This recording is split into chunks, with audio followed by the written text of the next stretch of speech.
बिस्मिल्लाहिर्रहमानिर्रहीम। अस्सलाम वालेकुम everyone, welcome back to my YouTube channel the virtual ma'am.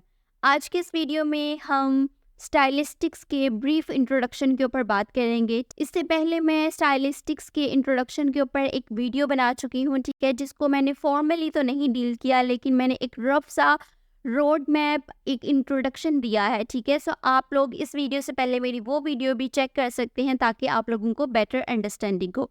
सो आज के इस वीडियो में हम लोग स्टाइलिस्टिक्स के बेसिक इंट्रोडक्शन को देखेंगे कि नेचर क्या है, इसका स्कोप क्या है, इसके लेवल्स क्या हैं, और इसी के साथ साथ कौन कौन से इसके एनालिटिकल टूल्स हैं जिससे हम स्टाइलिस्टिक एनालिसिस करते हैं किसी भी टेक्स्ट का। ओके, सो मूविंग फॉरवर्ड, सबसे पहले हम बात करेंगे डेफिनेशन ऑफ स्टाइलिस्टिक्स की। अगर हम सिंपल वे में स्टाइलिस्टिक्स को डिफाइन करना चाहें तो हम ये कह सकते हैं, stylistics is defined as the study of style used in literary and verbal language and the effect writer or speaker intends to convey on the reader or hearer।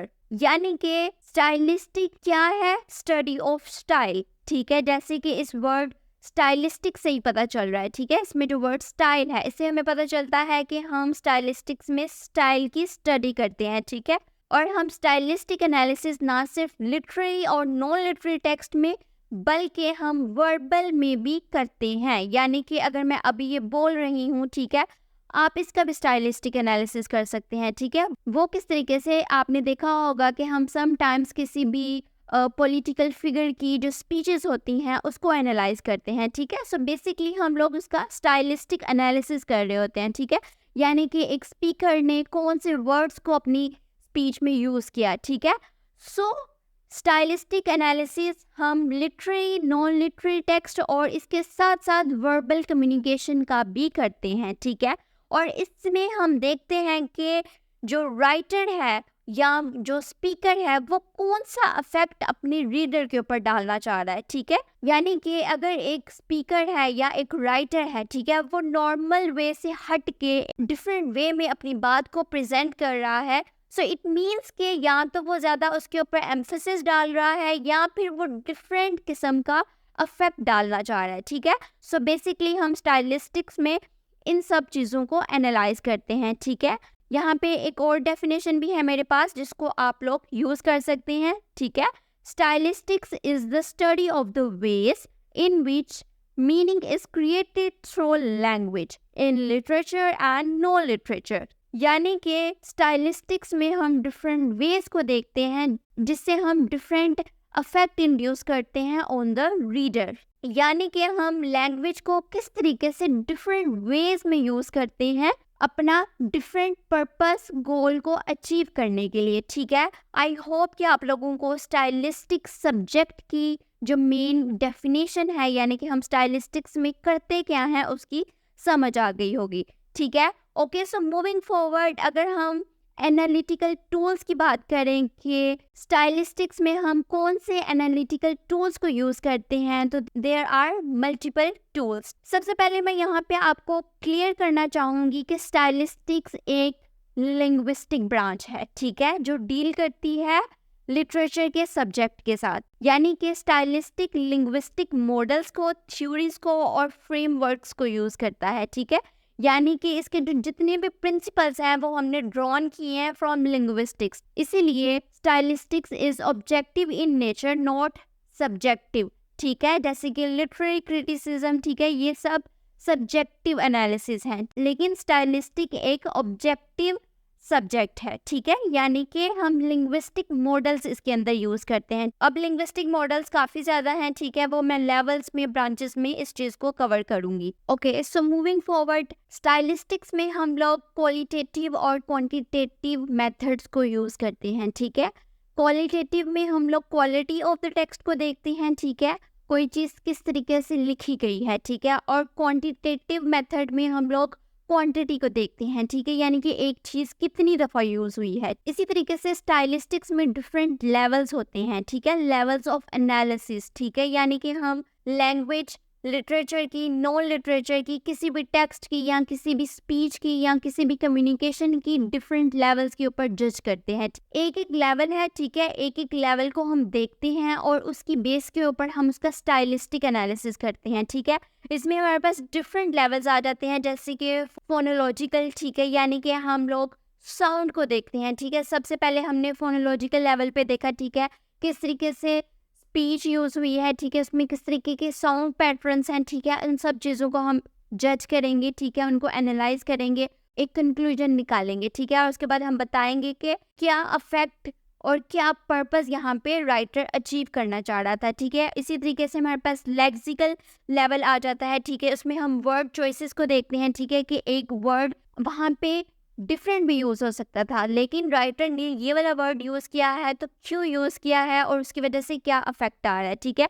इसी तरीके से ग्रामेटिकल लेवल के ऊपर, सिमेंटिक लेवल के ऊपर, pragmatic level के ऊपर और डिस्कोर्स फीचर्स, हम किसी भी टेक्स्ट के इन सब लेवल्स के ऊपर हम एक टेक्स्ट को जज करते हैं, ठीक है, एक एक लेवल के ऊपर। ऐसा नहीं कि इकट्ठा ही हम कर रहे हैं, नो, हम लोगों ने एक एक लेवल के ऊपर एनालाइज करना है टेक्स्ट को, ठीक है, और उसके बाद अपनी जजमेंट्स देनी है कि यहाँ पे राइटर क्या अफेक्ट इंड्यूस करना चाह रहा था, ठीक है। ये तो बात होगी लेवल्स ऑफ एनालिसिस, ठीक है। यहाँ पे मैं आप लोगों को एक चीज़ क्लियर करना चाहूँगी, ये चीज़ काफ़ी कंफ्यूज करती है स्टूडेंट्स को। There is a difference between levels of language and branches of stylistics, ठीक है, यानी कि जो जो phonological, semantic, pragmatic, lexical, grammatical, ठीक है, ये लेवल्स हैं लैंग्वेज के, ये ब्रांचेस नहीं हैं, ठीक है। ब्रांचेस इसकी डिफरेंट हैं, जैसे कि reader response stylistic, cognitive stylistics, ये डिफरेंट ब्रांचेस हैं और वो बहुत ज़्यादा ब्रांचेस हैं, ठीक है। लेकिन ये जो मैंने अभी आप लोगों को एक्सप्लेन किया है डिफरेंट लेवल्स, ये पर्टिकुलरली लेवल्स हैं, ठीक है, ये ब्रांचेस नहीं है। Most of the time student क्या करते हैं कि वो इसके साथ कंफ्यूज कर देते हैं, क्योंकि देयर आर सर्टन बुक्स यहाँ पे फोनोलॉजिकल ब्रांच लिखा होता है, सिमेंटिक ब्रांच ऑफ स्टाइलिस्टिक्स लिखा होता है, ठीक है। सो आप लोगों ने इस चीज़ को मिक्स नहीं करना, ये लेवल्स हैं, ठीक है, और बाकी इसकी ब्रांचेस हैं, okay. So moving forward, stylistics एक साइंटिफिक मेथड है, ठीक है, यानी कि इसमें हम प्रॉपर स्टेप्स को फॉलो करते हैं, सिस्टमेटिक स्टडी है।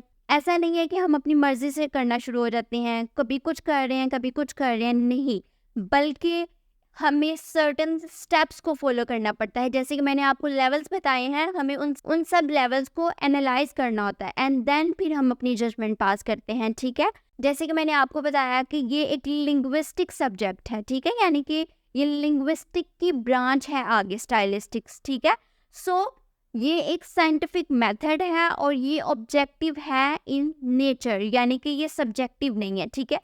आप लोगों को पता होगा कि लिटरेरी क्रिटिसिज्म एक सब्जेक्ट है, ठीक है, जिसमें हम लोग किसी भी लिटरेचर के वर्क को हम एनालाइज करते हैं, लेकिन वो साइंटिफिक सब्जेक्ट नहीं है, ठीक है।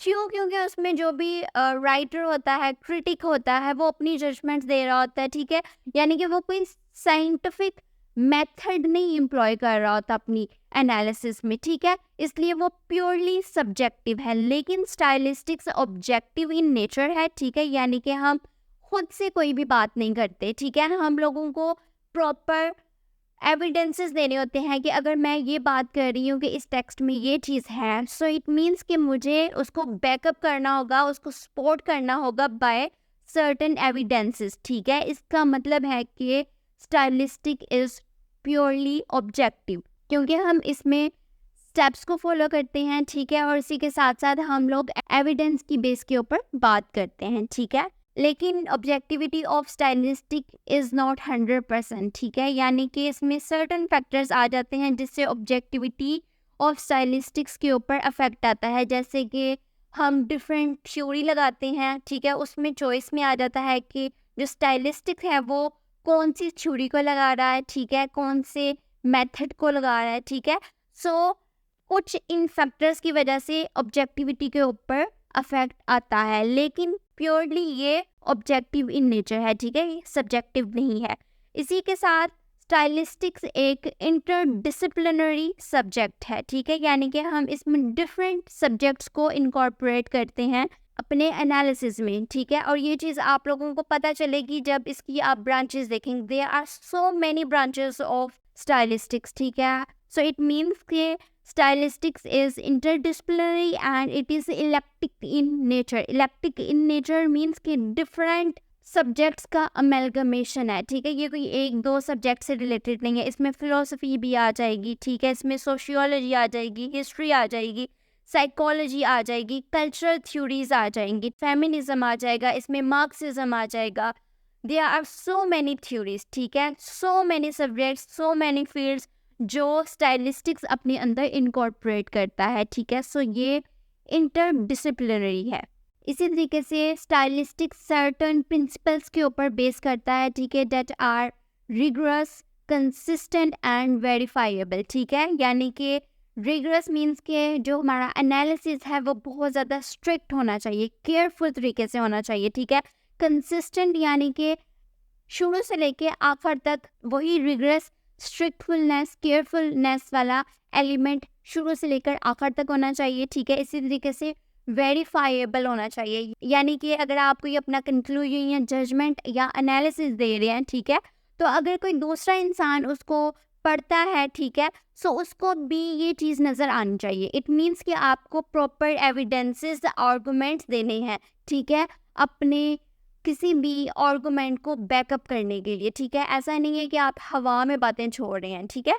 सो ये था ब्रीफ इंट्रोडक्शन ऑफ स्टाइलिस्टिक्स। मैंने सोचा था कि मैं इसी वीडियो में स्कोप ऑफ स्टाइलिस्टिक्स को भी डिस्कस कर लूँ, लेकिन ये एक इम्पॉर्टेंट टॉपिक है, ठीक है।